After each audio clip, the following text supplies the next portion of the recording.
2021க்கு பிறகு இந்த 50 மாத கால திராவிட முன்னேற்ற கழக ஆட்சியிலே சட்ட ஒழுங்கு எப்படி இருக்குது என்பதை மட்டும் நீ சீர்தூக்கி பார்த்தா இரண்டு அரசுக்கும் என்ன வித்தியாசம் என்பது தெளிவா தெரியும். போதைப் பொருளை பத்தி சொன்னாங்க. எனக்கு அது ஒரு உடன்பாடு தான் இல்லை. நாங்கள் எதிர்கட்சியாக இருக்கிற என்ன செய்ய முடியும்? நானும் சட்டமன்றத்தெல்லாம் பேசினேன். இதே முதலமைச்சரிடத்திலே சொன்னேன்.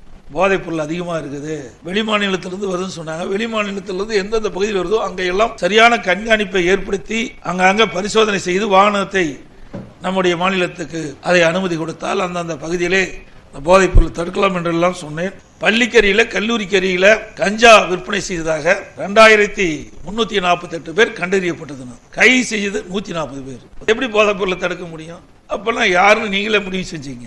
ஆனால் இந்த அரசு அதற்கு சரியான கவனம் செலுத்தாத காரணத்தினாலே இன்றைக்கு எங்கே பார்த்தாலும் போதைப் பொருள் விற்பனை அதிகம். தினந்தோறும் கொலை, கொள்ளை, திருட்டு, பாலியல் சீண்டல் நடப்பதற்கு காரணமே இந்த போதை தான். ஆக இதை கட்டுப்படுத்த வேண்டியது அரசினுடையதான். இன்றைக்கு காவல்துறைக்கு முழு சுதந்திரம் கொடுத்தா தான் இதை கட்டுப்படுத்த முடியல. ஏன்னா கஷ்டம்.